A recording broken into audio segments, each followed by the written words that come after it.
ਇੱਕ ਸਿੱਖ ਤੇ ਇੱਕ ਗੁਰਸਿੱਖ ਦੇ ਮਨ ਦੇ ਵਿੱਚ ਸ਼੍ਰੋਮਣੀ ਗੁਰਦੁਆਰਾ ਪ੍ਰਬੰਧਕ ਕਮੇਟੀ ਦਾ ਕੀ ਸਥਾਨ ਤੁਸੀਂ ਦੇਖਦੇ? ਦੇਖੋ, ਸ਼੍ਰੋਮਣੀ ਕਮੇਟੀ ਦਾ ਜਿਹੜਾ ਸਥਾਨ ਹੈ ਮੇਰੇ ਆਪਣੇ ਮਨ ਦੇ ਵਿੱਚ ਬਹੁਤ ਉੱਚਾ ਹੈ। ਸ਼੍ਰੋਮਣੀ ਕਮੇਟੀ ਇੱਕ ਅਜਿਹੀ ਵਾਹਿਦ ਸੰਸਥਾ, ਚੁਣੀ ਹੋਈ ਸੰਸਥਾ ਹੈ ਜਿਹੜੀ ਪੂਰੀ ਸਿੱਖ ਕੌਮ ਦੀ ਨੁਮਾਇੰਦਾ ਜਮਾਤ ਹੈ। ਉਹ ਕਹਿੰਦੇ ਕਿ ਇੱਕ ਆਜ਼ਾਦ ਸੰਸਥਾ ਦਾ ਇੱਕ ਕਿਸੇ ਪੋਲੀਟੀਕਲ ਪਾਰਟੀ ਦੇ ਪ੍ਰਭਾਵ ਦੇ ਹੇਠ ਆ ਜਾਣਾ ਕਿਤੇ ਨਾ ਕਿਤੇ ਜਿਹੜਾ ਡਾਊਨਫਾਲ ਸ਼੍ਰੋਮਣੀ ਗੁਰਦੁਆਰਾ ਕਮੇਟੀ ਦਾ ਸ਼ੁਰੂ ਹੋ ਜਾਂਦਾ।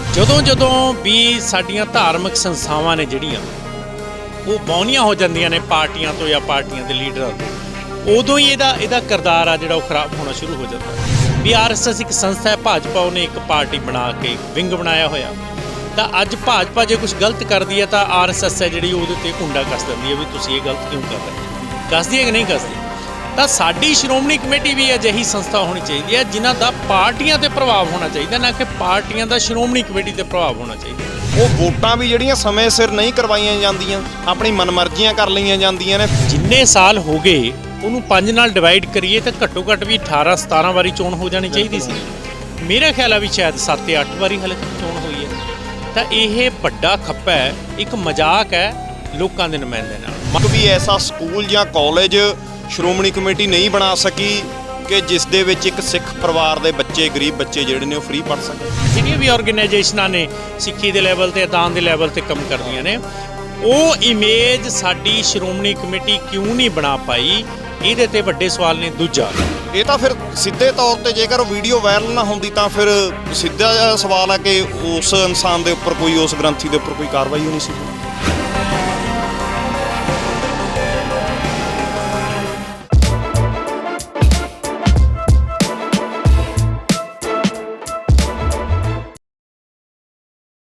ਸਤਿ ਸ਼੍ਰੀ ਅਕਾਲ ਦੋਸਤੋ, ਪ੍ਰਾਈਡ ਪੰਜਾਬ ਟੀਵੀ ਤੇ ਤੁਹਾਡਾ ਸਾਰਿਆਂ ਦਾ ਸਵਾਗਤ ਹੈ। ਮੈਂ ਸੰਸਾਰਦੀਪ। ਦੋਸਤੋ, ਸਿੱਖ ਕੌਮ ਦੀ ਜਿਹੜੀ ਸਿਰਮੌਰ ਸੰਸਥਾ ਮੰਨੀ ਜਾਂਦੀ, ਸਾਰੇ ਗੁਰੂ ਘਰਾਂ ਦਾ ਪ੍ਰਬੰਧ, ਜਿਹੜਾ ਗੁਰਦੁਆਰਾ ਸਾਹਿਬ ਦਾ ਪ੍ਰਬੰਧ, ਸ਼੍ਰੋਮਣੀ ਗੁਰਦੁਆਰਾ ਪ੍ਰਬੰਧਕ ਕਮੇਟੀ, ਬਜ਼ੁਰਗ ਦੱਸਦੇ ਨੇ ਕਿ ਸ਼੍ਰੋਮਣੀ ਗੁਰਦੁਆਰਾ ਪ੍ਰਬੰਧਕ ਕਮੇਟੀ ਨੂੰ ਬਣਾਉਣ ਦੇ ਲਈ ਬਹੁਤ ਲੰਬਾ ਜਿਹੜਾ ਸੰਘਰਸ਼ ਕਰਨਾ ਪਿਆ। ਉਸ ਟਾਈਮ ਦੇ ਹਾਲਾਤਾਂ ਨੂੰ ਕੰਟਰੋਲ ਕਰਨ ਦੇ ਲਈ ਸ਼੍ਰੋਮਣੀ ਗੁਰਦੁਆਰਾ ਪ੍ਰਬੰਧਕ ਕਮੇਟੀ ਹੋਂਦ ਦੇ ਵਿੱਚ ਆਉਂਦੀ ਆ। 1920 ਦੇ ਵਿੱਚ ਹੋਂਦ ਦੇ ਵਿੱਚ ਆਉਣ ਤੋਂ ਬਾਅਦ ਕਾਫੀ ਲੰਬਾ ਸਮਾਂ ਸੰਘਰਸ਼, ਇਹਦਾ ਜਿਹੜਾ ਪ੍ਰਬੰਧ ਆ ਉਹ ਬਹੁਤ ਸੁਚੱਜੇ ਢੰਗ ਦੇ ਨਾਲ ਚੱਲਦਾ। ਪਰ ਐਲੀਗੇਸ਼ਨ ਇਹ ਵੀ ਲੱਗਦੇ ਰਹਿੰਦੇ ਨੇ ਕਿ ਪ੍ਰਬੰਧ ਕਿਤੇ ਨਾ ਕਿਤੇ ਗਲਤ ਹੋ ਜਾਂਦਾ। ਸ਼੍ਰੋਮਣੀ ਗੁਰਦੁਆਰਾ ਕਮੇਟੀ ਜਿਹੜੀ ਆ ਆਪਣੀ ਡਿਊਟੀਆਂ, ਆਪਣੀਆਂ ਜ਼ਿੰਮੇਵਾਰੀਆਂ ਜਿਹੜੀਆਂ ਨੇ ਸਹੀ ਤਰੀਕੇ ਨਾਲ ਨਹੀਂ ਨਿਭਾਉਂਦੀ, ਜਿਸ ਦੇ ਸਿੱਟੇ ਵਜੋਂ ਹੋਰ ਸਿੱਖ ਸੰਸਥਾਵਾਂ ਦਾ, ਚਾਹੇ ਉਹ ਖਾਲਸਾ ਏਡ ਵਰਗੀ ਸੰਸਥਾ ਹੋਵੇ, ਚਾਹੇ ਯੂਨਾਈਟਿਡ ਸਿੱਖਸ ਵਰਗ ਜਿਹੀਆਂ ਸੰਸਥਾ ਹੋਣ, ਹੋਰ ਬਹੁਤ ਸੰਸਥਾਵਾਂ ਨੇ ਜਿਹੜੀਆਂ ਹੋਂਦ ਦੇ ਵਿੱਚ ਆਉਂਦੀਆਂ ਨੇ। ਕਈ ਸੂਝਵਾਨ ਸੱਜਣ ਇਹ ਵੀ ਸਵਾਲ ਚੱਕਦੇ ਨੇ ਕਿ ਸ਼੍ਰੋਮਣੀ ਗੁਰਦੁਆਰਾ ਪ੍ਰਬੰਧਕ ਕਮੇਟੀ ਦੇ ਹੁੰਦੇ ਹੋਏ ਹੋਰ ਸਿੱਖ ਸੰਸਥਾਵਾਂ ਦੀ ਜ਼ਰੂਰਤ ਕਿਉਂ ਪਈ। ਇਹਨਾਂ ਸਾਰੇ ਮੁੱਦਿਆਂ 'ਤੇ ਵਿਚਾਰ ਚਰਚਾ ਕਰਨ ਦੇ ਲਈ ਬਾਈ ਨਿਰਮਲ ਸਿੰਘ ਰਿਊਣਾ ਹੋਣੀ ਸਾਡੇ ਨਾਲ ਮੌਜੂਦ ਨੇ, ਜੋ ਫਤਿਹਗੜ੍ਹ ਸਾਹਿਬ ਦੀ ਧਾਰਮਿਕ ਸਿਆਸਤ ਦੇ ਵਿੱਚ ਵੀ ਆਪਣੀ ਰੁਚੀ ਰੱਖਦੇ ਨੇ। ਕਿਸਾਨੀ ਸੰਘਰਸ਼ ਦੇ ਨਾਲ ਵੀ ਬਾਈ ਹੋਣੀ ਗਰਾਊਂਡ ਤੋਂ ਜੁੜੇ ਹੋਏ ਨੇ। ਇਹਨਾਂ ਦੇ ਨਾਲ ਸਾਰੀ SGPC ਬਾਰੇ ਜਾਂ ਹੋਰ ਸਿੱਖ ਸੰਸਥਾ ਬਾਰੇ ਵਿਚਾਰ ਚਰਚਾ ਕਰਾਂਗੇ। ਆਓ ਪਹਿਲਾਂ ਬਾਈ ਉਹਨਾਂ ਦਾ ਸਵਾਗਤ ਕਰਦੇ ਹਾਂ। ਸਤਿ ਸ਼੍ਰੀ ਅਕਾਲ ਬਾਈ, ਸਵਾਗਤ ਤੁਹਾਡਾ। ਸਤਿ ਸ਼੍ਰੀ ਅਕਾਲ ਜੀ। ਵਾਹਿਗੁਰੂ ਜੀ ਕਾ ਖਾਲਸਾ, ਵਾਹਿਗੁਰੂ ਜੀ ਕੀ ਫਤਿਹ। ਬਾਈ, SGPC ਦੇ ਉੱਪਰ ਇੰਨੇ ਸਵਾਲ ਕਿਉਂ? ਸਿੱਧਾ ਸਵਾਲ ਇਹ ਪਹਿਲਾਂ ਦੇਖੋ, ਜਦੋਂ ਜਿਹੜੀ ਆਮ ਲੋਕਾਂ ਦੇ ਵਿੱਚ ਜਦੋਂ ਆਵਾਜ਼ ਜਾਂ ਚਰਚਾ ਕੋਈ ਬਣਦੀ ਹੈ ਕਿਸੇ ਸੰਸਥਾ ਬਾਰੇ, ਕਿਸੇ ਦਲ ਬਾਰੇ ਜਾਂ ਕਿਸੇ ਵੀ ਰਾਜਨੀਤਿਕ ਪਾਰਟੀ ਬਾਰੇ, ਤਾਂ ਜਦੋਂ ਕੋਈ ਵੀ ਧਾਰਨਾ ਬਣਦੀ ਹੈ, ਜਿਵੇਂ ਹੁਣ ਧਾਰਨਾ ਬਣੀ ਹੈ ਵੀ ਸ਼੍ਰੋਮਣੀ ਕਮੇਟੀ ਹੈ ਜਿਹੜੀ ਉਹ ਆਪਣੇ ਫਰਜ਼ ਸਹੀ ਤਰੀਕੇ ਨਾਲ ਨਹੀਂ ਨਿਭਾ ਰਹੀ, ਤਾਂ ਜਦੋਂ ਉਹ ਧਾਰਨਾ ਲੋਕਾਂ ਦੇ ਵਿੱਚ ਬਣਦੀ ਹੈ ਤਾਂ ਉਹਦੇ ਕੁਛ ਨਾ ਕੁਛ ਤਾਂ ਜਿਹੜੇ ਉਹ ਆਧਾਰ ਹੁੰਦੇ ਨੇ, ਕੁਛ ਨਾ ਕੁਛ ਪ੍ਰਬੰਧਨ ਦੇ ਵਿੱਚ ਕਮੀ ਹੁੰਦੀ ਹੈ। ਉਹ ਜਿਹੜੀਆਂ ਪ੍ਰਬੰਧਨ ਦੇ ਵਿੱਚ ਕਮੀਆਂ ਨੇ, ਸ਼ਾਇਦ ਉਹਨਾਂ ਕਰਕੇ ਲੋਕਾਂ 'ਚ ਧਾਰਨਾ ਇਹ ਬਣੀ ਹੋਈ ਹੈ ਵੀ ਸ਼੍ਰੋਮਣੀ ਕਮੇਟੀ ਆ ਉਹ ਸਹੀ ਤਰੀਕੇ ਨਾਲ ਆਪਣੇ ਫਰਜ਼ ਨੇ ਜਿਹੜੇ ਉਹਨੂੰ ਨਿਭਾਉਣੇ ਚਾਹੀਦੇ ਨੇ ਉਹ ਨਹੀਂ ਨਿਭਾ ਪਾ ਰਹੀ। ਇਹੀ ਕਾਰਨ ਮੈਨੂੰ ਲੱਗਦਾ। 1920 ਦੇ ਵਿੱਚ ਸ਼੍ਰੋਮਣੀ ਗੁਰਦੁਆਰਾ ਪ੍ਰਬੰਧਕ ਕਮੇਟੀ ਜਿਹੜੀ ਨਵੰਬਰ ਮਹੀਨੇ ਦੇ ਵਿੱਚ ਹੋਂਦ ਦੇ ਵਿੱਚ ਆਉਂਦੀ ਆ, ਇੱਕ ਬਜ਼ੁਰਗ ਦੱਸਦੇ ਨੇ ਕਿ ਬਹੁਤ ਕੁਰਬਾਨੀਆਂ, ਬਹੁਤ ਲੰਬਾ ਸੰਘਰਸ਼ ਸ਼੍ਰੋਮਣੀ ਕਮੇਟੀ ਦੀ ਹੋਂਦ ਨੂੰ ਬਚਾਉਣ ਦੇ ਲਈ ਜਾਂ ਹੋਂਦ ਦੇ ਵਿੱਚ ਲਿਆਉਣ ਦੇ ਲਈ ਕਰਨਾ ਪਿਆ। ਇੱਕ ਸਿੱਖ ਦੇ, ਇੱਕ ਗੁਰਸਿੱਖ ਦੇ ਮਨ ਦੇ ਵਿੱਚ ਸ਼੍ਰੋਮਣੀ ਗੁਰਦੁਆਰਾ ਪ੍ਰਬੰਧਕ ਕਮੇਟੀ ਦਾ ਕੀ ਸਥਾਨ ਤੁਸੀਂ ਦੇਖ ਰਹੇ ਹੋ, ਕੀ ਹੈਗਾ? ਦੇਖੋ, ਸ਼੍ਰੋਮਣੀ ਕਮੇਟੀ ਦਾ ਜਿਹੜਾ ਸਥਾਨ ਹੈ ਮੇਰੇ ਆਪਣੇ ਮਨ ਦੇ ਵਿੱਚ ਬਹੁਤ ਉੱਚਾ ਹੈ। ਸ਼੍ਰੋਮਣੀ ਕਮੇਟੀ ਇੱਕ ਅਜਿਹੀ ਵਾਹਿਦ ਸੰਸਥਾ, ਚੁਣੀ ਹੋਈ ਸੰਸਥਾ ਹੈ ਜਿਹੜੀ ਪੂਰੀ ਸਿੱਖ ਕੌਮ ਦੀ ਨੁਮਾਇੰਦਾ ਜਮਾਤ ਹੈ। ਅਸੀਂ ਆਪਣੀ ਸਿੱਖ ਕੌਮ ਦੇ ਵਿੱਚ ਸੂਝਵਾਨ ਬੰਦਿਆਂ ਨੂੰ ਚੁਣ ਕੇ ਅਸੀਂ ਫਿਰ ਇਹ ਉਹਨਾਂ ਤੋਂ ਉਮੀਦ ਕਰਦੇ ਹਾਂ ਵੀ ਉਹ ਸਾਡੇ ਸਿੱਖ ਧਰਮ ਲਈ, ਸਿੱਖੀ ਲਈ ਅਤੇ ਪੂਰੀ ਦੁਨੀਆ ਲਈ, ਪੂਰੀ ਲੁਕਾਈ ਲਈ ਅਸੀਂ ਆ ਜਿਹੜੀ ਉਹ ਇਹ ਸੰਸਥਾ ਕੰਮ ਕਰੇ। ਅਸੀਂ ਉਹਦੇ ਤੋਂ ਆਸਵੰਨ ਹੁੰਦੇ ਹਾਂ। ਜਦੋਂ ਇਹਦੇ ਤੋਂ ਇਹ ਆਸਬੰਦ ਹੈ ਅਤੇ ਇਹਦੇ ਤੋਂ ਇਹ ਉਹ ਫਰਜ਼ਾਂ ਦੀ ਪੂਰਤੀ ਪੂਰੇ ਤਰੀਕੇ ਨਾਲ ਨਹੀਂ ਹੁੰਦੀ ਤਾਂ ਫਿਰ ਸਾਨੂੰ ਕਿਤੇ ਨਾ ਕਿਤੇ ਨਿਰਾਸ਼ਾ ਹੁੰਦੀ ਆ।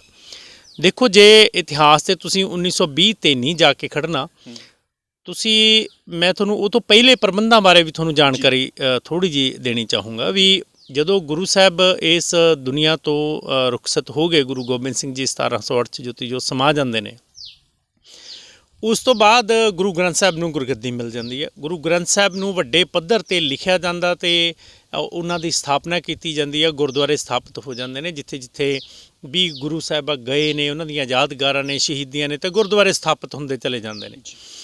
ਉਹ ਗੁਰਦੁਆਰਿਆਂ ਦਾ ਪ੍ਰਬੰਧ ਜਿਹੜਾ ਉਸ ਵੇਲੇ ਕੁਛ ਨਿਰਮਲੇ ਸਾਧੂ ਕਰਦੇ ਸੀ, ਕੁਛ ਬਾਬਾ ਸ਼੍ਰੀ ਚੰਦ ਦੇ ਜਿਹੜੇ ਅਨੁਯਾਈ ਸੀ ਉਹ ਕਰਦੇ ਸੀ। ਹੌਲੀ ਹੌਲੀ ਉਹ ਪ੍ਰਬੰਧਨ ਜਿਹੜਾ ਬਹੁਤ ਵਧੀਆ ਚੱਲਦਾ ਸੀ, ਇਹੀ ਜਿਹੀ ਗੱਲ ਨਹੀਂ, ਬਹੁਤ ਵਧੀਆ ਪ੍ਰਬੰਧਨ ਚੱਲਦਾ ਸੀ। ਹੌਲੀ ਹੌਲੀ ਉਸ ਪ੍ਰਬੰਧਨ ਦੇ ਵਿੱਚ ਹੈ ਜਿਹੜਾ ਉਹ ਮਾਲਕ ਜਿਹੜੇ ਉਹ ਗੁਰਦੁਆਰਿਆਂ ਦੇ ਜਾਂ ਗੁਰਦੁਆਰੇ ਨਾਲ ਸੰਬੰਧਿਤ ਜ਼ਮੀਨਾਂ ਦੇ ਮਾਲਕ ਸਮਝਣ ਲੱਗ ਗਏ, ਆਪਣੇ ਆਪ ਨੂੰ ਮਹੰਤ ਕਾਬਜ ਹੋ ਗਏ। ਜਦੋਂ ਉਹ ਬੁਰੀ ਤਰ੍ਹਾਂ ਪ੍ਰਬੰਧ ਲੜਖੜਾ ਗਿਆ, ਉਦੋਂ ਸਿੰਘ ਸਭਾ ਲਹਿਰ ਉੱਠੀ, ਉਦੋਂ ਗੁਰਦੁਆਰਾ ਸੁਧਾਰ ਅੰਦੋਲਨ ਹੋਇਆ, ਉਦੋਂ ਜੈਤੋਂ ਦਾ ਮੋਰਚਾ ਲੱਗਿਆ, ਨਨਕਾਣਾ ਸਾਹਿਬ ਦਾ ਮੋਰਚਾ ਲੱਗਿਆ, ਉਦੋਂ ਗੁਰਦੁਆਰਿਆਂ ਦਾ ਚਾਬੀਆਂ ਦਾ ਮੋਰਚਾ ਲੱਗਿਆ। ਫਿਰ ਅੰਗਰੇਜ਼ ਕਾਬਜ ਹੋ ਜਾਂਦੇ ਨੇ, ਉਹਨਾਂ ਲੋਕਾਂ ਨੂੰ ਸ਼ਹਿ ਦਿੰਦੇ ਨੇ ਜਿਹੜੇ ਮਾੜੇ ਪ੍ਰਬੰਧ ਦੇ ਵਿੱਚ ਮਾੜੇ ਲੋਕ ਜਿਹੜੇ ਗੁਰਦੁਆਰਿਆਂ 'ਤੇ ਪ੍ਰਬੰਧਨ ਉਸ ਵੇਲੇ ਕਰ ਰਹੇ ਹੁੰਦੇ ਨੇ। ਤਾਂ ਜਦੋਂ ਹੀ ਪ੍ਰਬੰਧ ਦੇ ਵਿੱਚ ਕਮੀ ਆਉਂਦੀ ਹੈ, ਉਦੋਂ ਫਿਰ ਜਨਤਾ ਦੇ ਵਿੱਚ ਆਵਾਜ਼ ਉੱਠਦੀ ਹੈ। ਤਾਂ ਉਹ ਜਨਤਾ ਉਹ ਪ੍ਰਬੰਧ ਖੋਹ ਕੇ ਉਹਦੇ ਤੋਂ ਉਹ ਸੁਧਾਰ ਅੰਦੋਲਨ ਚਲਾ ਕੇ, ਚਾਬੀਆਂ ਦਾ ਮੋਰਚਾ ਜਿੱਤ ਕੇ, ਅਸੀਂ ਗੁਰਦੁਆਰਾ ਐਕਟ ਬਣਵਾ ਕੇ, ਸ਼੍ਰੋਮਣੀ ਕਮੇਟੀ ਦੀਆਂ ਚੋਣਾਂ ਕਰਵਾ ਕੇ ਅਸੀਂ ਆਪਣਾ ਹੱਕ ਲੈ ਕੇ ਪ੍ਰਬੰਧ ਪਬਲਿਕ ਆਪਣੇ ਹੱਥਾਂ ਦੇ ਵਿੱਚ ਲੈ ਲੈਂਦੀ ਹੈ। ਜਦੋਂ ਮਹੰਤਾਂ ਤੋਂ ਪ੍ਰਬੰਧ ਖਰਾਬ ਹੁੰਦਾ ਹੈ ਤਾਂ ਉਹਦੇ 'ਚ ਆਮ ਲੋਕ ਚੁਣ ਕੇ ਆਪਣੇ ਨੁਮਾਇੰਦਾ ਦੁਆਰਾ ਜਿਹੜਾ ਉਹ ਪ੍ਰਬੰਧ ਬਦਲ ਲੈਂਦੇ ਨੇ। ਤਾਂ ਫਿਰ ਇਹ ਸੰਸਥਾ ਬੜੀ ਵਧੀਆ 1920 ਤੋਂ ਬਾਅਦ ਗੁਰਦੁਆਰਿਆਂ ਦੇ ਪ੍ਰਬੰਧ ਵਧੀਆ ਹੋਏ, ਗੁਰਦੁਆਰਿਆਂ ਦਾ ਸੁਧਾਰ ਹੋਇਆ। ਦਰਬਾਰ ਸਾਹਿਬ ਦੇ ਵਿੱਚ ਵੀ ਸੁਣਿਆ ਜਾਂਦਾ, ਇਹ ਮੈਨੂੰ ਪੱਕਾ ਤਾਂ ਨਹੀਂ ਪਤਾ, ਇਤਿਹਾਸ 'ਚ ਲਿਖਿਆ ਜਾਂਦਾ ਵੀ ਉੱਥੇ ਮੂਰਤੀਆਂ ਦਾ ਜਿਹੜੀਆਂ ਸਥਾਪਿਤ ਸੀ ਪ੍ਰਕਰਮਾਂ ਦੇ ਵਿੱਚ, ਉਹ ਚੁਕਾਈਆਂ ਜਾਂਦੀਆਂ ਨੇ। ਰਹਿਤ ਮਰਿਆਦਾ 17 ਸਾਲ ਰਹਿਤ ਮਰਿਆਦਾ 'ਤੇ ਕੰਮ ਕਰਕੇ 1947-47 ਦੇ ਏੜ ਗੇੜ 1950 ਦੇ ਏੜ ਗੇੜ ਰਹਿਤ ਮਰਿਆਦਾ ਜਿਹੜੀ ਆ ਉਹ ਸ਼੍ਰੋਮਣੀ ਕਮੇਟੀ ਦੁਆਰਾ ਪਾਸ ਕੀਤੀ ਜਾਂਦੀ ਹੈ ਅਤੇ ਉਹ ਖਰੜਾ ਤਿਆਰ ਕੀਤਾ ਜਾਂਦਾ ਅਤੇ ਉਹ ਜਿਹੜੀ ਰਹਿਤ ਮਰਿਆਦਾ ਹੈ, ਫਿਰ ਉਹ ਰਹਿਤ ਮਰਿਆਦਾ ਦੇ ਮੁਤਾਬਕ ਸਾਰੇ ਗੁਰਦੁਆਰਿਆਂ ਦਾ ਪ੍ਰਬੰਧ ਚੱਲ ਜਾਂਦਾ ਅਤੇ ਇਹ ਜਿਵੇਂ ਅੱਗੇ ਵੱਧਦੇ ਫਿਰ ਇਹ ਵਿਗਾੜ ਆਉਣੇ ਸ਼ੁਰੂ ਹੋ ਜਾਂਦੇ ਨੇ। ਉੱਥੇ ਆ ਕੇ ਕੁਪ੍ਰਬੰਧ ਦੇ ਵਿੱਚ ਫਿਰ ਆਵਾਜ਼ ਥੱਲੇ ਤੋਂ ਇਹੀ ਗੱਲ ਅੱਜ ਦੇ ਟਾਈਮ ਦੇ ਵਿੱਚ ਵੀ ਕਹਿੰਦੇ ਨੇ, ਪਿਛਲੇ ਲੰਬੇ ਸਮੇਂ ਤੋਂ ਜਿਹੜੀ ਸਿੱਖ ਸੰਗਤ ਆ, ਸਿੱਖ ਭਾਵਨਾਵਾਂ ਦੇ ਨਾਲ ਜੁੜੇ ਹੋਏ ਨੇ, ਉਹ ਕਹਿੰਦੇ ਕਿ ਇੱਕ ਆਜ਼ਾਦ ਸੰਸਥਾ ਦਾ ਇੱਕ ਕਿਸੇ ਪੋਲੀਟੀਕਲ ਪਾਰਟੀ ਦੇ ਪ੍ਰਭਾਵ ਦੇ ਹੇਠ ਆ ਜਾਣਾ ਕਿਤੇ ਨਾ ਕਿਤੇ ਜਿਹੜਾ ਡਾਊਨਫਾਲ ਸ਼੍ਰੋਮਣੀ ਗੁਰਦੁਆਰਾ ਕਮੇਟੀ ਦਾ ਸ਼ੁਰੂ ਹੋ ਜਾਂਦਾ। ਸਿੱਖਾਂ ਦੇ ਮਨਾਂ ਦੇ ਵਿੱਚ ਕਿਤੇ ਨਾ ਕਿਤੇ ਇੱਕ ਖਟਾਸ ਪੈਦਾ ਹੋ ਜਾਂਦੀ ਹੈ ਸ਼੍ਰੋਮਣੀ ਕਮੇਟੀ ਨੂੰ ਲੈ ਕੇ। ਦੇਖੋ, ਮੈਂ ਇਸ ਗੱਲ ਨੂੰ ਬੜੇ ਵੱਡੇ ਪੱਧਰ 'ਤੇ ਮੰਨਦਾ ਵੀ ਜਿਹੜੀ ਸ਼੍ਰੋਮਣੀ ਕਮੇਟੀ ਹੈ ਸਿੱਖਾਂ ਦੀ ਸਿਰਮੌਰ ਸੰਸਥਾ ਹੈ। ਤਾਂ ਸਿੱਖ ਇਕੱਲੇ ਸ਼੍ਰੋਮਣੀ ਅਕਾਲੀ ਦਲ 'ਚ ਨਹੀਂ ਹੈ, ਸਿੱਖ ਇਕੱਲੇ ਕਾਂਗਰਸ 'ਚ ਨਹੀਂ ਹੈ, ਸਿੱਖ ਇਕੱਲੇ ਸਮਾਜਵਾਦੀ ਪਾਰਟੀ 'ਚ ਨਹੀਂ ਹੈ, ਸਿੱਖ ਇਕੱਲੇ ਆਮ ਆਦਮੀ ਪਾਰਟੀ 'ਚ ਨਹੀਂ ਹੈ। ਸਿੱਖ ਤਾਂ ਹਰ ਪਾਰਟੀ ਦੇ ਵਿੱਚ ਜੁੜੇ ਹੋਏ ਨੇ, ਹਰ ਸਟੇਟ ਦੇ ਵਿੱਚ ਸਿੱਖ ਨੇ, ਉਹਦੀ ਨੁਮਾਇੰਦਾ ਜਮਾਤ ਹੈ। ਤਾਂ ਸ਼੍ਰੋਮਣੀ ਕਮੇਟੀ ਨੂੰ ਕਿਸੇ ਇੱਕ ਦਲ ਦੀ ਨੁਮਾਇੰਦਾ ਜਮਾਤ ਦੇ ਬਣ ਕੇ ਨਹੀਂ ਕੰਮ ਕਰਨਾ ਚਾਹੀਦਾ। ਇਹ ਪੂਰੀ ਸਿੱਖੀ ਦੇ ਸਿਸਟਮ ਦੀ ਆ, ਸਿੱਖਾਂ ਦੀ ਪੂਰੇ ਜਿੰਨੇ ਇੰਡੀਆ, ਭਾਰਤ ਅਤੇ ਦੁਨੀਆ 'ਚ ਜਿੰਨੇ ਸਿੱਖ ਵਸਦੇ ਨੇ, ਉਹਨਾਂ ਦੀ ਨੁਮਾਇੰਦਾ ਜਮਾਤ ਹੈ ਜਿਹੜੀ ਉਹ ਬਣ ਕੇ ਇਹਨੂੰ ਅੱਗੇ ਆਉਣਾ ਚਾਹੀਦਾ। ਜਦੋਂ ਵੀ ਸਾਡੀਆਂ ਧਾਰਮਿਕ ਸੰਸਥਾਵਾਂ ਨੇ ਜਿਹੜੀਆਂ ਉਹ ਬੌਨੀਆਂ ਹੋ ਜਾਂਦੀਆਂ ਨੇ ਪਾਰਟੀਆਂ ਤੋਂ ਜਾਂ ਪਾਰਟੀਆਂ ਦੇ ਲੀਡਰਾਂ ਤੋਂ, ਉਦੋਂ ਹੀ ਇਹਦਾ ਕਿਰਦਾਰ ਆ ਜਿਹੜਾ ਉਹ ਖਰਾਬ ਹੋਣਾ ਸ਼ੁਰੂ ਹੋ ਜਾਂਦਾ। ਮੇਰੇ ਹਿਸਾਬ ਨਾਲ ਤੁਸੀਂ ਇੱਕ ਐਗਜ਼ਾਮਪਲ ਲਓ, ਥੋੜ੍ਹੀ ਜਿਹੀ, ਬਹੁਤਾ ਚੰਗੀ ਤਾਂ ਨਹੀਂ, ਚਲੋ ਮੈਂ ਉਹਨੂੰ ਮੰਨਦਾ, ਪਰ ਪ੍ਰਬੰਧਨ ਦੇ ਤੌਰ 'ਤੇ ਲਓ ਵੀ RSS ਇੱਕ ਸੰਸਥਾ ਹੈ, ਭਾਜਪਾ ਉਹਨੇ ਇੱਕ ਪਾਰਟੀ ਬਣਾ ਕੇ ਇੱਕ ਵਿੰਗ ਬਣਾਇਆ ਹੋਇਆ। ਤਾਂ ਅੱਜ ਭਾਜਪਾ ਜੇ ਕੁਛ ਗਲਤ ਕਰਦੀ ਹੈ ਤਾਂ RSS ਹੈ ਜਿਹੜੀ ਉਹਦੇ 'ਤੇ ਕੁੰਡਾ ਕੱਸ ਦਿੰਦੀ ਹੈ ਵੀ ਤੁਸੀਂ ਇਹ ਗਲਤ ਕਿਉਂ ਕਰ ਰਹੇ ਹੋ। ਕੱਸਦੀ ਹੈ ਕਿ ਨਹੀਂ ਕੱਸਦੀ? ਤਾਂ ਸਾਡੀ ਸ਼੍ਰੋਮਣੀ ਕਮੇਟੀ ਵੀ ਅਜਿਹੀ ਸੰਸਥਾ ਹੋਣੀ ਚਾਹੀਦੀ ਹੈ ਜਿਨ੍ਹਾਂ ਦਾ ਪਾਰਟੀਆਂ 'ਤੇ ਪ੍ਰਭਾਵ ਹੋਣਾ ਚਾਹੀਦਾ, ਨਾ ਕਿ ਪਾਰਟੀਆਂ ਦਾ ਸ਼੍ਰੋਮਣੀ ਕਮੇਟੀ 'ਤੇ ਪ੍ਰਭਾਵ ਹੋਣਾ ਚਾਹੀਦਾ। ਜਦੋਂ ਰਾਜਨੀਤਿਕ ਦਲ ਹੈ ਉਹ ਸ਼੍ਰੋਮਣੀ ਕਮੇਟੀ ਨੂੰ ਆਪਣੇ ਹਿੱਤਾਂ ਲਈ ਵਰਤਣ ਲੱਗੂਗਾ ਤਾਂ ਉਦੋਂ ਸ਼੍ਰੋਮਣੀ ਕਮੇਟੀ ਐਵੇਂ ਲੱਗੂਗੀ ਵੀ ਉਹਦੇ ਹਿੱਤਾਂ ਨੂੰ ਹੈ ਜਿਹੜੀ ਉਹ ਪੂਰਤੀ ਕਰ ਰਹੀ ਆ। ਮੈਨੂੰ ਲੱਗਦਾ ਵੀ ਇਹ ਗਲਤ ਹੈ। ਸ਼੍ਰੋਮਣੀ ਕਮੇਟੀ ਸਿਰਮੌਰ ਸੰਸਥਾ ਹੋਣੀ ਚਾਹੀਦੀ ਹੈ। ਜਿੰਨੇ ਵੀ ਸਿੱਖ ਪੰਜਾਬ 'ਚ ਵਸਦੇ ਨੇ, ਜਿੰਨੇ ਵੀ ਸਿੱਖ ਭਾਰਤ 'ਚ ਵਸਦੇ ਨੇ, ਜਿੰਨੇ ਵੀ ਸਿੱਖ ਦੁਨੀਆ 'ਤੇ ਵਸਦੇ ਨੇ। ਬਾਈ, ਸ਼੍ਰੋਮਣੀ ਗੁਰਦੁਆਰਾ ਪ੍ਰਬੰਧਕ ਕਮੇਟੀ ਆਜ਼ਾਦੀ ਤੋਂ ਬਾਅਦ ਦੀ ਗੱਲ ਕਰੀਏ ਤਾਂ ਭਾਰਤ ਦੇ ਵਿੱਚ ਵੀ ਲੋਕਤੰਤਰ ਸਥਾਪਿਤ ਹੋ ਜਾਂਦਾ ਹੈ। ਫਿਰ ਸ਼੍ਰੋਮਣੀ ਗੁਰਦੁਆਰਾ ਪ੍ਰਬੰਧਕ ਕਮੇਟੀ ਦਾ ਤੁਸੀਂ ਨੇ ਗੱਲ ਕੀਤੀ ਕਿ ਨੁਮਾਇੰਦੇ ਚੁਣੇ ਜਾਂਦੇ ਨੇ ਲੋਕ ਇੱਕ ਸਿੱਖਾਂ ਵੱਲੋਂ ਆਪਣੇ ਜਿਹੜੇ ਵੋਟਾਂ ਦੇ ਨਾਲ। ਪਰ ਸਵਾਲ ਇਹ ਵੀ ਸ਼੍ਰੋਮਣੀ ਕਮੇਟੀ ਦੇ ਖੜੇ ਹੁੰਦੇ ਨੇ ਕਿ ਉਹ ਵੋਟਾਂ ਵੀ ਜਿਹੜੀਆਂ ਸਮੇਂ ਸਿਰ ਨਹੀਂ ਕਰਵਾਈਆਂ ਜਾਂਦੀਆਂ, ਆਪਣੀ ਮਨਮਰਜ਼ੀਆਂ ਕਰ ਲਈਆਂ ਜਾਂਦੀਆਂ ਨੇ। ਫਿਰ ਇਹ ਕਿਤੇ ਨਾ ਕਿਤੇ ਸਿੱਖ ਕੌਮ ਦਾ ਘਾਣ ਤਾਂ ਨਹੀਂ ਹੋ ਰਿਹਾ ਸ਼੍ਰੋਮਣੀ ਗੁਰਦੁਆਰਾ ਪ੍ਰਬੰਧਕ ਕਮੇਟੀ ਵੱਲੋਂ ਹੀ ਜਾਣੇ ਦੇ ਵਿੱਚ? ਦੇਖੋ 101 ਸਾਲ ਲਗਭਗ ਸ਼੍ਰੋਮਣੀ ਕਮੇਟੀ ਨੂੰ ਬਣਿਆ ਹੋ ਗਏ। ਜੇ ਆਪਾਂ 1920 ਮੰਨਦੇ ਆ ਵੀ ਸ਼੍ਰੋਮਣੀ ਕਮੇਟੀ ਬਣੀ ਹੈ, ਉਹਦਾ ਗੁਰਦੁਆਰਾ ਐਕਟ ਸ਼ਾਇਦ 1925 'ਚ ਬਣਿਆ। ਤੇ ਜੇ ਆਪਾਂ 1925 ਤੋਂ ਵੀ ਮੰਨ ਕੇ ਚੱਲੀਏ ਤਾਂ ਵੀ 90 ਸਾਲ ਦੇ ਕਰੀਬ 88 ਸਾਲ ਦੇ ਕਰੀਬ ਹੈ ਜਿਹੜੇ ਉਹ ਹੋ ਗਏ ਨੇ ਹੁਣ ਤੱਕ, 95 ਹੋ ਗਏ। ਤਾਂ ਜਿੰਨੇ ਸਾਲ ਹੋ ਗਏ ਉਹਨੂੰ 5 ਨਾਲ ਡਿਵਾਈਡ ਕਰੀਏ ਤਾਂ ਘੱਟੋ ਘੱਟ ਵੀ 18-17 ਵਾਰੀ ਚੋਣ ਹੋ ਜਾਣੀ ਚਾਹੀਦੀ ਸੀ। ਮੇਰਾ ਖਿਆਲ ਆ ਵੀ ਸ਼ਾਇਦ 7-8 ਵਾਰੀ ਹਾਲੇ ਤੱਕ ਚੋਣ ਹੋਈ ਆ। ਤਾਂ ਇਹ ਵੱਡਾ ਖੱਪਾ ਹੈ, ਇੱਕ ਮਜ਼ਾਕ ਹੈ ਲੋਕਾਂ ਦੇ ਨੁਮਾਇੰਦਿਆਂ ਨਾਲ। ਮੰਨ ਲਓ 2012 'ਚ ਸ਼੍ਰੋਮਣੀ ਕਮੇਟੀ ਚੁਣੀ ਗਈ, ਸਾਨੂੰ ਲੱਗਿਆ ਵੀ ਇਹ ਨੁਮਾਇੰਦੇ ਨੇ ਜਿਹੜੇ ਸਹੀ ਪ੍ਰਬੰਧ ਨਹੀਂ ਕਰ ਰਹੇ। ਤਾਂ ਜੇ 2012 'ਚ ਚੁਣੀ ਗਈ ਹੈ ਜਾਂ 11 'ਚ ਚੁਣੀ ਗਈ ਹੈ ਤਾਂ ਜਾਂ 13 'ਚ ਚੁਣੀ ਗਈ ਹੈ, ਸਾਡਾ ਇਹ ਦੁਬਾਰੇ ਅਧਿਕਾਰ ਹੋਣਾ ਚਾਹੀਦਾ ਵੀ ਅਸੀਂ ਉਹਨੂੰ, ਸਾਡੇ ਨੁਮਾਇੰਦੇ ਠੀਕ ਨਹੀਂ ਤਾਂ ਅਸੀਂ ਬਦਲੀਏ 5 ਸਾਲ ਬਾਅਦ। ਪਰ 5 ਸਾਲ ਬਾਅਦ ਸਾਨੂੰ ਮੌਕਾ ਹੀ ਨਹੀਂ ਮਿਲਦਾ। ਜਿਹੜਾ ਇਹ ਚੋਣਾਂ ਦਾ ਸਿਸਟਮ ਹੈ, ਹੋ ਸਕਦਾ ਸੈਂਟਰ ਗੌਰਮੈਂਟ ਕਰਦੀ ਹੈ, ਪੰਜਾਬ ਗੌਰਮੈਂਟ ਕਰਦੀ ਹੈ, ਕੌਣ ਇਹਦੇ ਪ੍ਰਬੰਧਨ ਦੇ ਵਿੱਚ ਹੈ? ਜੇ ਗ੍ਰਹਿ ਵਿਭਾਗ ਇਹਦਾ ਪ੍ਰਬੰਧ ਕਰਦਾ ਹੈ ਤਾਂ ਪੰਜਾਬ ਗੌਰਮੈਂਟ ਉਹਦੀ ਕੇਅਰ ਟੇਕਰ ਹੈ। ਤਾਂ ਮੈਨੂੰ ਲੱਗਦਾ ਜੇ ਉੱਥੋਂ ਨਹੀਂ ਇਜਾਜ਼ਤ ਮਿਲੀ ਤਾਂ ਉਹ ਗਲਤ ਕਰ ਰਹੇ ਨੇ। ਜੇ ਉੱਥੋਂ ਇਜਾਜ਼ਤ ਮਿਲ ਜਾਂਦੀ ਹੈ, ਇਹ ਉਹਦੀਆਂ ਲਿਸਟਾਂ ਨਹੀਂ ਬਣਾ ਕੇ ਚੋਣ ਨਹੀਂ ਕਰਾਉਂਦੇ, ਤਾਂ ਇੱਥੋਂ ਗਲਤ ਹੈ। ਕਈ ਵਾਰੀ ਤਾਂ ਐਵੇਂ ਹੁੰਦਾ ਵੀ ਸ਼੍ਰੋਮਣੀ ਕਮੇਟੀ ਦੀਆਂ ਚੋਣਾਂ ਦੀ ਡੇਟ, ਟਾਈਮਿੰਗ ਅਤੇ ਉਹ ਕਰਾਉਣੀਆਂ ਕਿ ਨਹੀਂ ਕਰਾਉਣੀਆਂ, ਉਹ ਵਿਧਾਨ ਸਭਾ ਚੋਣਾਂ ਦੇ ਮੱਦੇ ਨਜ਼ਰ ਉਹਨੂੰ ਰੱਖ ਕੇ ਕਰਾਇਆ ਜਾਂਦਾ। ਇਹਦਾ ਮਤਲਬ ਅਸੀਂ ਸ਼੍ਰੋਮਣੀ ਕਮੇਟੀ ਦੀਆਂ ਚੋਣਾਂ ਨੂੰ ਵੀ ਆਪਣੇ ਰਾਜਨੀਤਿਕ ਹਿੱਤਾਂ ਲਈ ਵਰਤਦੇ ਹਾਂ। ਇਹ ਜਿਹੜੀ ਸਭ ਤੋਂ ਜਿਹੜੀ ਉਹ ਖਾਮੀ ਹੈ ਸਾਡੇ ਚੋਣ ਸਿਸਟਮ ਦੇ ਵਿੱਚ, ਜਿਹੜਾ ਸ਼੍ਰੋਮਣੀ ਕਮੇਟੀ ਦਾ ਚੋਣ ਸਿਸਟਮ ਹੈ। ਬਾਈ ਇਸ ਸਿਸਟਮ ਨੂੰ ਆਪਾਂ, ਕਿਉਂਕਿ ਜਿੱਥੇ ਵੀ ਗੱਲ ਕਰਦੇ ਤਾਂ ਕਮੀਆਂ ਹਰ ਜਗ੍ਹਾ ਦੱਸੀਆਂ ਜਾਂਦੀਆਂ ਨੇ, ਪਰ ਉਹਨਾਂ ਕਮੀਆਂ ਨੂੰ ਦੂਰ ਕਰਨ ਦਾ ਕੀ ਤਰੀਕਾ ਹੈਗਾ ਸ਼੍ਰੋਮਣੀ ਗੁਰਦੁਆਰਾ ਪ੍ਰਬੰਧਕ ਕਮੇਟੀ ਦੇ? ਜੋ ਕੁਝ ਨਾ ਕੁਝ ਆ ਕੇ ਕਿਤੇ ਨਾ ਕਿਤੇ ਮਾੜੇ ਪ੍ਰਬੰਧ ਹੋ ਚੁੱਕੇ ਨੇ, ਇਲੈਕਸ਼ਨ ਸਹੀ ਟਾਈਮ 'ਤੇ ਨਹੀਂ ਹੋ ਰਹੀ। ਸਿੱਖ ਕੌਮ ਵੱਲੋਂ ਜੇਕਰ ਆਵਾਜ਼ ਚੱਕੀ ਜਾਂਦੀ ਹੈ ਤਾਂ ਉਹਨਾਂ ਦੀ ਆਵਾਜ਼ ਨੂੰ ਕਿਤੇ ਨਾ ਕਿਤੇ ਦਬਾ ਦਿੱਤਾ ਜਾਂਦਾ ਹੈ, ਜਾਂ ਜੋ ਸ਼੍ਰੋਮਣੀ ਗੁਰਦੁਆਰਾ ਪ੍ਰਬੰਧਕ ਕਮੇਟੀ ਦਾ ਸੰਵਿਧਾਨ ਹੈ, ਜੋ ਉਹਨਾਂ ਦੇ ਰੂਲਸ ਰੈਗੂਲੇਸ਼ਨਸ ਹੈਗੇ ਨੇ, ਉਹਨਾਂ ਨੂੰ ਸ਼੍ਰੋਮਣੀ ਕਮੇਟੀ ਦੇ ਨੁਮਾਇੰਦਿਆਂ ਵੱਲੋਂ ਹੀ ਸਹੀ ਤਰੀਕੇ ਨਾਲ ਅਪਲਾਈ ਨਹੀਂ ਕੀਤਾ ਜਾਂਦਾ। ਦੇਖੋ ਇੱਕ ਤਾਂ ਗੱਲ ਇਹ ਹੈ ਵੀ ਜਿਹੜੀ ਸ਼੍ਰੋਮਣੀ ਕਮੇਟੀ ਹੈ ਉਹ ਵੀ ਆਪਾਂ ਹੁਣ ਲੋਕਤੰਤਰ ਦੀ ਮਰਿਆਦਾ 'ਚ ਲੈ ਆਏ, ਅਤੇ ਲੋਕਤੰਤਰ ਦੀ ਮਰਿਆਦਾ ਇਹ ਕਹਿੰਦੀ ਹੈ ਵੀ ਲੋਕ ਆਪਣੇ ਹਿੱਤਾਂ ਲਈ ਖੁਦ ਉੱਠਣ। ਇਹ ਸਾਡੇ ਪ੍ਰਬੰਧਕਾਂ ਦਾ ਨਹੀਂ ਸਵਾਲ, ਇਹ ਰਾਜਨੀਤਿਕ ਲੀਡਰਾਂ ਦਾ ਨਹੀਂ ਸਵਾਲ। ਮੈਂ ਕਿਤੇ ਨਾ ਕਿਤੇ ਕਮੀ ਕੱਢੂੰਗਾ ਸਾਡੀ ਸਿੱਖ ਸੰਗਤ ਦੇ ਵਿੱਚ। ਸਿੱਖ ਸੰਗਤ ਨੂੰ ਆਪਣੇ ਲੋਕਤੰਤਰਿਕ ਅਧਿਕਾਰਾਂ ਦਾ ਪਤਾ ਹੋਣਾ ਚਾਹੀਦਾ। ਜਦੋਂ ਤੱਕ ਸਿੱਖ ਸੰਗਤ ਨਹੀਂ ਜਾਗਦੀ, ਜੇਕਰ ਅਸੀਂ ਜਾ ਕੇ ਕਿਸਾਨੀ ਮੁੱਦਿਆਂ 'ਤੇ ਦਿੱਲੀ ਧਰਨਾ ਲਾ ਕੇ ਮੋਦੀ ਨੂੰ ਇਸ ਚੀਜ਼ ਲਈ ਮਤਲਬ ਮਜਬੂਰ ਕਰ ਸਕਦੇ ਆ ਵੀ ਕਾਨੂੰਨ ਵਾਪਸ ਲਵੇ, ਹੈ ਨਾ।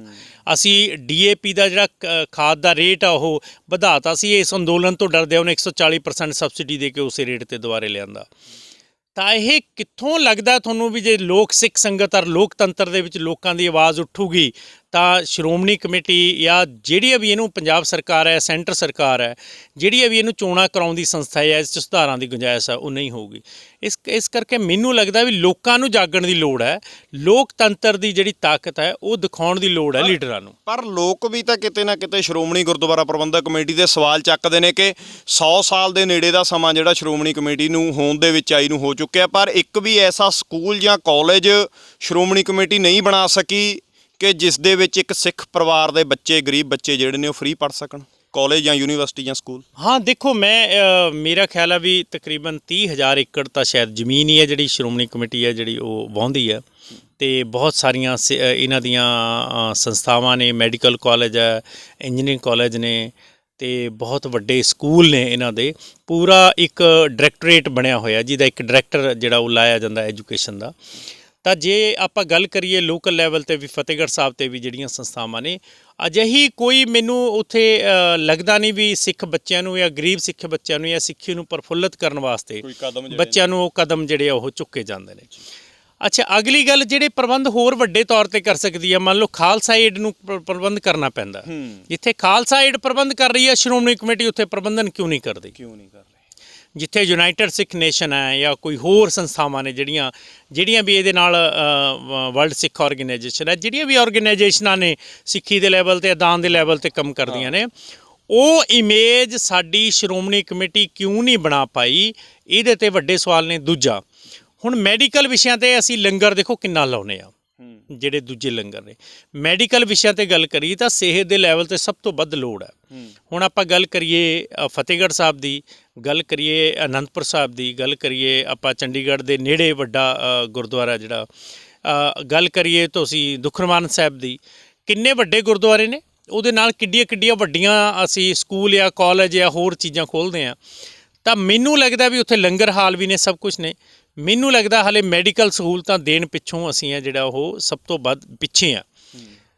ਜਿੰਨੀਆਂ ਵੀ ਈਸਾਈ ਤੁਸੀਂ ਚਰਚਾਵਾਂ ਮੰਨੋ ਜਾਂ ਇਹ ਨੇ, ਇਹ ਐਜੂਕੇਸ਼ਨ ਲੈਵਲ ਤੇ ਉਹਦੇ ਨਾਲ ਹੈਲਥ ਲੈਵਲ ਤੇ ਬਹੁਤ ਕੰਮ ਕਰਦੀਆਂ ਨੇ, ਤਾਂ ਹੀ ਦੁਨੀਆ ਤੇ ਸਭ ਤੋਂ ਵੱਡੀਆਂ ਸੰਸਥਾਵਾਂ ਬਣੀਆਂ ਹੋਈਆਂ ਨੇ। ਹੁਣ ਕਿੰਨਾ ਵੱਡੇ ਤੌਰ ਤੇ ਈਸਾਈਅਤ ਦਾ ਪ੍ਰਚਾਰ ਆ ਜਿਹੜਾ ਉਹ ਪੰਜਾਬ ਦੇ ਵਿੱਚ ਹੋ ਰਿਹਾ। ਸਾਡੇ ਲੋਕ ਟੁੱਟ ਕੇ, ਜਿਹੜੇ ਤੁਸੀਂ ਦੇਖੋ ਵੀ ਆਮ ਸਿੱਖੀ ਨਾਲ ਜੁੜੇ ਸੀ, ਉਹਨਾਂ ਪਰਿਵਾਰਾਂ ਦੇ ਵੀ ਪਰਿਵਾਰ ਕਈ ਵਾਰ ਜਿਹੜੇ ਉਧਰ ਵੱਲ ਨੂੰ ਚੱਲ ਰਹੇ ਨੇ। ਇਹੀ ਸਵਾਲ ਅਗਲਾ ਖੜਾ ਹੁੰਦਾ ਕਿ ਸਿੱਖੀ ਨਾਲੋਂ ਜੇਕਰ ਕੋਈ ਟੁੱਟਦਾ ਜਾਂ ਕੋਈ ਹਿੰਦੂ ਭਾਈਚਾਰੇ ਦਾ ਵੀ ਆਪਣੇ ਹਿੰਦੂ ਧਰਮ ਨਾਲੋਂ ਟੁੱਟਦਾ, ਮੁਸਲਿਮ ਭਾਈਚਾਰੇ ਦਾ ਮੁਸਲਿਮ ਭਾਈਚਾਰੇ ਨਾਲੋਂ ਟੁੱਟਦਾ, ਉਹਨਾਂ ਦਾ ਆਪਣੇ ਧਰਮ ਨਾਲ ਟੁੱਟਣਾ ਤਾਂ ਫਿਰ ਉਸ ਧਰਮ ਦੇ ਜਿਹੜੇ ਨੁਮਾਇੰਦੇ ਆ, ਜਮਾਤ, ਉਹਨਾਂ ਦੀਆਂ ਜਥੇਬੰਦੀਆਂ ਨੇ, ਉਹਨਾਂ ਦੀ ਨਾਕਾਮੀ ਇਹ ਤਾਂ ਨਿਕਲ ਕੇ ਸਿੱਧੇ ਤੌਰ ਤੇ ਸਾਹਮਣੇ ਆ।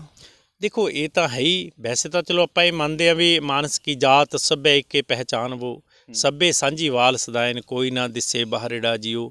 ਪਰ ਗੱਲ ਇੰਨੀ ਹੈ ਵੀ ਜੇ ਕੋਈ ਇੱਕ ਗਰੁੱਪ ਨਾਲ ਜੁੜਿਆ ਹੋਇਆ, ਇੱਕ ਪਰਿਵਾਰ ਨਾਲ ਜੁੜਿਆ ਹੋਇਆ, ਜੇ ਉਹ ਪਰਿਵਾਰ ਤੋਂ ਸੰਤੁਸ਼ਟ ਨਹੀਂ ਜਾਊਗਾ ਤਾਂ ਉਹ ਦੂਜੀ ਜਗ੍ਹਾ ਤਾਂ ਹੀ, ਤੇ ਜੇ ਦੂਜੇ ਨੂੰ ਮਿਲਦਾ ਇਹਦਾ ਮਤਲਬ ਸਾਡੀ ਕਿਤੇ ਨਾ ਕਿਤੇ ਘਾਟ ਹੈ। ਜੇ ਅਸੀਂ ਵੱਡੇ ਪੱਧਰ ਤੇ ਯੂਨੀਵਰਸਿਟੀ ਬਣਾ ਸਕਦੇ ਹਾਂ, ਵੱਡੇ ਪੱਧਰ ਤੇ ਕਾਲਜ ਬਣਾ ਸਕਦੇ ਹਾਂ, ਤਾਂ ਵੱਡੇ ਪੱਧਰ ਤੇ ਅਸੀਂ ਹਸਪੀਟਲ ਵੀ ਬਣਾ ਸਕਦੇ ਹਾਂ। ਜਿਹੜੇ ਸਾਡੇ ਬਣੇ ਹੋਏ ਹਸਪੀਟਲ ਨੇ, ਉਹਨਾਂ ਦੀਆਂ ਲੋਕਾਂ ਨੂੰ ਸ਼ਿਕਾਇਤਾਂ ਨੇ ਵੀ ਉੱਥੇ ਜਿਹੜਾ ਉਹ ਇੱਕੋ ਹੀ ਸਾਡਾ ਹਸਪੀਟਲ ਬਣਿਆ ਹੋਇਆ ਵੀ ਉਹ ਵੱਡੇ ਪੱਧਰ ਤੇ ਲੋਕਾਂ ਦੀ ਸਹਾਇਤਾ ਨਹੀਂ ਕਰਦਾ। ਤਾਂ ਜੇ ਅਸੀਂ ਫ੍ਰੀ ਹਸਪੀਟਲ ਜਾਂ ਫ੍ਰੀ ਲੰਗਰ ਚਲਾ ਸਕਦੇ ਆ, ਦੂਜਿਆਂ ਨੂੰ ਉਹ ਸੇਧ ਦੇ ਸਕਦੇ ਆ, ਤਾਂ ਸ਼੍ਰੋਮਣੀ ਕਮੇਟੀ ਨੂੰ ਵੱਡੇ ਪੱਧਰ ਤੇ ਹੈਲਥ ਦੇ ਸੰਬੰਧਿਤ ਜਿਹੜੇ ਉਹ ਮੈਡੀਕਲ ਸੰਸਥਾਵਾਂ ਉਪਜਾਉਣੀਆਂ ਚਾਹੀਦੀਆਂ। ਇੱਕ ਵੱਡੀ ਤੁਹਾਨੂੰ ਮੈਂ ਹੋਰ ਗੱਲ ਦੱਸਦਾ, ਕੀ ਇਹ ਸ਼੍ਰੋਮਣੀ ਕਮੇਟੀ ਦਾ ਫਰਜ਼ ਨਹੀਂ ਵੀ ਜਿੰਨੇ ਵੀ ਪਿੰਡਾਂ ਦੇ ਵਿੱਚ ਗੁਰਦੁਆਰੇ ਨੇ ਉਹਨਾਂ ਨੂੰ ਅਫੀਸ਼ੀਅਲ ਅਨਅਫੀਸ਼ੀਅਲ ਰਿਕਾਰਡਡ ਕੀਤਾ ਜਾਵੇ, ਰਜਿਸਟਰਡ ਕੀਤਾ ਜਾਵੇ। ਜਿੰਨੇ ਵੀ ਪੰਜਾਬ ਦੇ ਵਿੱਚ 12-13 ਹਜ਼ਾਰ ਪਿੰਡ ਹੈ, ਮੇਰਾ ਖਿਆਲ ਹੈ ਵੀ ਘੱਟੋ ਘੱਟ 26-27 ਹਜ਼ਾਰ ਗੁਰਦੁਆਰਾ ਪਿੰਡਾਂ ਦੇ ਵਿੱਚ ਹੈ। 26-27 ਹਜ਼ਾਰ ਗ੍ਰੰਥੀ ਉਹਦੇ 'ਚ ਕੰਮ ਕਰਦੇ ਨੇ।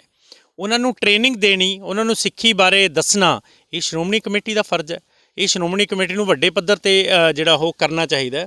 ਤਾਂ ਜਦੋਂ ਸ਼੍ਰੋਮਣੀ ਕਮੇਟੀ ਇਸ ਪੱਧਰ ਤੇ ਕੰਮ ਕਰਨ ਲੱਗੀ, ਮੈਡੀਕਲ, ਹੈਲਥ, ਸਿੱਖਿਆ ਤੇ ਐਜੂਕੇਸ਼ਨ ਦੇ ਲੈਵਲ ਤੇ, ਗ੍ਰੰਥੀਆਂ ਦੀ ਖਾਸ ਕਰਕੇ ਐਜੂਕੇਸ਼ਨ, ਮੈਨੂੰ ਇਹ ਵੀ ਨਹੀਂ ਲੱਗਦਾ ਵੀ ਕੋਈ ਅਜਿਹੀ ਸੰਸਥਾ ਹੈ ਜਿੱਥੇ ਇਹ ਸਰਟੀਫਿਕੇਟ ਹੋਵੇ ਵੀ ਗ੍ਰੰਥੀ ਤੁਸੀਂ ਲੱਗਣਾ ਹੈ, ਆਹ ਸ਼੍ਰੋਮਣੀ ਕਮੇਟੀ ਦਾ ਸਰਟੀਫਿਕੇਟ ਤੁਹਾਡੇ ਲਈ ਜ਼ਰੂਰੀ ਹੈ। ਐਸ ਕਾਲਜ ਤੁਸੀਂ ਟ੍ਰੇਨਿੰਗ ਕਰੀ ਹੋਣੀ ਚਾਹੀਦੀ ਹੈ।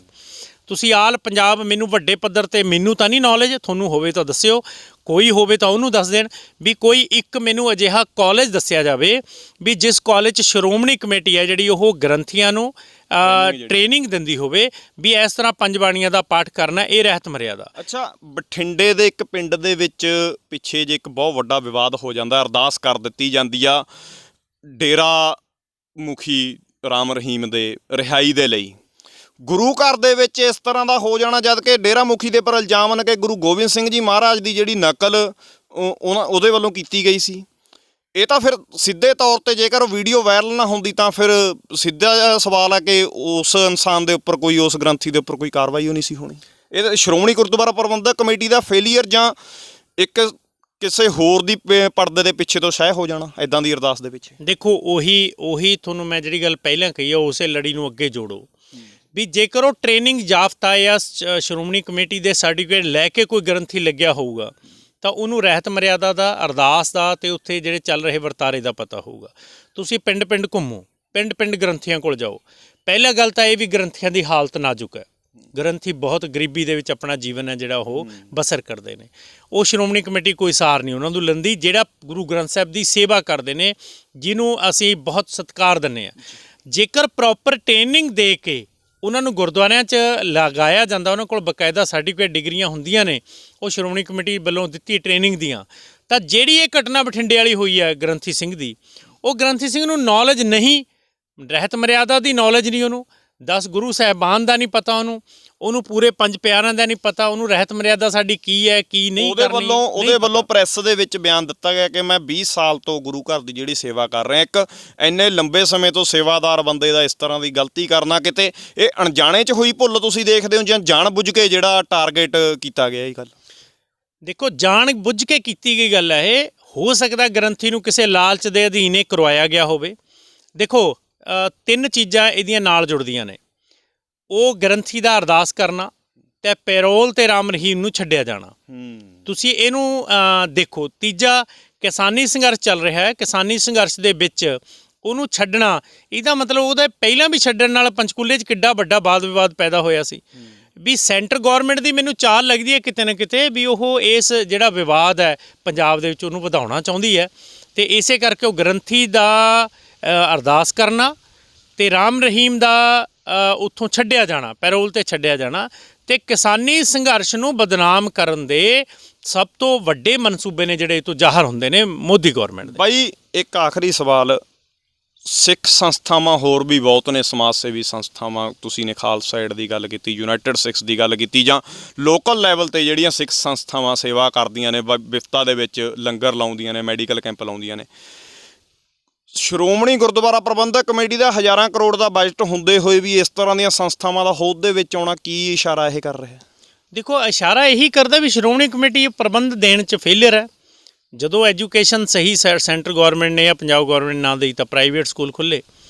ਜਦੋਂ ਸ਼੍ਰੋਮਣੀ ਕਮੇਟੀ ਸੈਂਟਰਲਾਈਜ਼ ਸਿਸਟਮ 'ਤੇ ਲੋਕਾਂ ਨੂੰ ਇਹ ਪ੍ਰਬੰਧ ਜਾਂ ਸੇਵਾਵਾਂ ਨਹੀਂ ਦੇ ਰਹੀ ਤਾਂ ਲੋਕ ਆਪਣੇ ਆਪ ਉੱਠ ਕੇ ਸੰਸਥਾ ਬਣਾਉਂਦੇ ਨੇ ਤੇ ਆਪਣੇ ਆਪ ਉੱਠ ਕੇ ਉਹਦੀ ਸੇਵਾ ਕਰਨ ਲੱਗ ਜਾਂਦੇ। ਸੰਸਥਾਵਾਂ ਬਣਨ ਦੇ ਨਾਲ ਸਿੱਖ ਕੌਮ ਆਪਸ ਦੇ ਵਿੱਚ ਦੋ ਫਾੜ ਤਾਂ ਨਹੀਂ ਹੋ ਰਹੀ ਇਕੱਠੇ ਹੋਣ ਦੀ ਬਜਾਏ? ਕਿਉਂਕਿ ਕਾਫੀ ਨੇ ਜਿਹੜੇ ਸ਼੍ਰੋਮਣੀ ਗੁਰਦੁਆਰਾ ਪ੍ਰਬੰਧਕ ਕਮੇਟੀ ਨੂੰ ਸਪੋਰਟ ਕਰਦੇ ਨੇ, ਕਾਫੀ ਖਾਲਸਾ ਏਡ ਨੂੰ ਸਪੋਰਟ ਕਰਦੇ ਨੇ, ਯੂਨਾਈਟਿਡ ਸਿੱਖਸ ਨੂੰ ਸਪੋਰਟ ਕਰਦੇ ਨੇ। ਆਪਸੀ ਵਖਰੇਵੇਂ ਉਹਨਾਂ ਦੇ ਤਾਂ ਨਹੀਂ ਹੋ ਰਹੇ ਕਿਤੇ ਫਾਇਦਾ ਹੋਣ ਦੇ ਬਦਲੇ ਸਿੱਖ ਕੌਮ ਦਾ ਜਿਹੜਾ ਨੁਕਸਾਨ ਹੁੰਦਾ ਹੋਵੇ ਇਹਨਾਂ ਸੰਸਥਾਵਾਂ ਦੇ ਨਾਲ? ਦੇਖੋ, ਕੋਈ ਵੀ ਸੰਸਥਾ ਖੜੀ ਹੁੰਦੀ ਹੈ, ਨਵੀਂ ਕੋਈ ਕੰਮ ਕਰਦੀ ਹੈ, ਸਾਨੂੰ ਉਹਦਾ ਸਵਾਗਤ ਕਰਨਾ ਚਾਹੀਦਾ। ਨਵੀਆਂ ਸੰਸਥਾਵਾਂ 'ਤੇ ਸਵਾਲ ਨਹੀਂ, ਆਪਾਂ ਐਵੇਂ ਮਤਲਬ ਕਹਿਣਾ ਵੀ ਉਹ ਨਵੀਆਂ ਸੰਸਥਾਵਾਂ ਦੇ ਨਾਲ ਕੋਈ ਦੁਫਾੜ ਹੁੰਦਾ ਨਹੀਂ। ਜਿੰਨੀਆਂ ਮਰਜ਼ੀ ਸੰਸਥਾਵਾਂ ਆਉਣ ਕੰਮ ਕਰਨ, ਉਹ ਨਹੀਂ ਗੱਲ। ਪਰ ਗੱਲ ਇੰਨੀ ਹੈ ਵੀ ਸਾਡੀ ਸੈਂਟਰਲਾਈਜ਼ ਸੰਸਥਾ ਸਿਰ ਮੌਰ ਸਾਡੀ ਸੰਸਥਾ ਸ਼੍ਰੋਮਣੀ ਕਮੇਟੀ ਹੈ, ਜਿਹੜੀ ਪੰਜਾਬ ਦੀ ਸਭ ਤੋਂ, ਇੰਡੀਆ ਦੀ ਸਭ ਤੋਂ, ਪੂਰੇ ਵਰਲਡ ਦੇ ਵਿੱਚ ਸਭ ਤੋਂ ਸਿਰ ਮੌਰ ਸੰਸਥਾ ਸਾਡੀ। ਜੇ ਸੰਸਥਾ ਦੀ ਵਿਸ਼ਵਾਸਯੋਗਤਾ ਘਟਦੀ ਹੈ, ਜੇ ਸੰਸਥਾ 'ਤੇ ਕੋਈ ਸਵਾਲ ਚੁੱਕੇ ਜਾਂਦੇ ਨੇ ਤਾਂ ਉਹਦਾ ਜਵਾਬ ਦੇਣਾ ਇਸ ਸੰਸਥਾ ਦਾ ਵੀ ਕੰਮ ਹੈ, ਪੂਰੇ ਸਿੱਖ ਜਗਤ ਦਾ ਕੰਮ ਹੈ। ਪੂਰੇ ਲੋਕਤੰਤਰ ਦੇ ਮੁਤਾਬਕ, ਅਸੂਲਾਂ ਦੇ ਮੁਤਾਬਕ ਲੋਕਾਂ ਨੂੰ ਵੀ ਇਹਦਾ ਜਿਹੜੀ ਜ਼ਿੰਮੇਵਾਰੀ ਹੈ ਉਹ ਤੈਅ ਹੋਣੀ ਚਾਹੀਦੀ ਹੈ। ਸਿਰਫ ਲੀਡਰਾਂ 'ਤੇ ਜਾਂ ਸ਼੍ਰੋਮਣੀ ਕਮੇਟੀ ਦੇ ਪ੍ਰਧਾਨ 'ਤੇ, ਅਕਾਲੀ ਦਲ ਦੇ ਪ੍ਰਧਾਨ 'ਤੇ ਇਲਜ਼ਾਮ ਲਾ ਕੇ ਨਹੀਂ ਸਰਨਾ। ਇਹ ਜਨਤਾ 'ਤੇ ਵੀ ਇਲਜ਼ਾਮ ਹੈ ਵੀ ਜਨਤਾ ਵੀ ਜਿਹੜੀ ਉਹ ਆਪਣੇ ਹਿੱਤਾਂ ਪ੍ਰਤੀ ਜਾਗਰੂਕ ਨਹੀਂ ਹੁੰਦੀ। ਅਤੇ ਦੂਜਾ ਨਾਲ ਜਿਹੜੀ ਹੈ, ਮੈਂ ਇਹ ਵੀ ਗੱਲ ਕਹਿਣਾ ਚਾਹੂੰਗਾ ਵੀ ਸੰਸਥਾ ਦੇ ਮੁਖੀ ਦੇ ਅਹੁਦੇ 'ਤੇ ਜੇ ਕੋਈ ਬੰਦਾ ਬੈਠਦਾ, ਪਹਿਲਾਂ ਤਾਂ ਉਹ ਨਿਰਵਿਵਾਦ ਹੋਣਾ ਚਾਹੀਦਾ। ਦੂਜਾ, ਜੇ ਕੋਈ ਵਿਵਾਦਿਤ ਬੰਦਾ ਉਹਦੀ ਮੇਨ ਪ੍ਰਧਾਨ ਦੀ ਕੁਰਸੀ 'ਤੇ ਬੈਠਦਾ ਤਾਂ ਉਹਦੇ ਨਾਲ ਕੁਰਸੀ ਬਦਨਾਮ ਨਹੀਂ ਹੁੰਦੀ। ਕੁਰਸੀ ਦੀ ਜਿਹੜੀ ਮਰਿਆਦਾ ਹੈ ਉਹ ਸਾਡੀ ਸ਼੍ਰੋਮਣੀ ਕਮੇਟੀ ਹੈ, ਸਾਡੀ ਸਿਰਮੌਰ ਸੰਸਥਾ, ਸਾਡੇ ਸਿੱਖ ਜਗਤ ਦੀ, ਅਸੀਂ ਉਹਨੂੰ ਉਵੇਂ ਹੀ ਪਿਆਰ ਕਰਦੇ ਆ।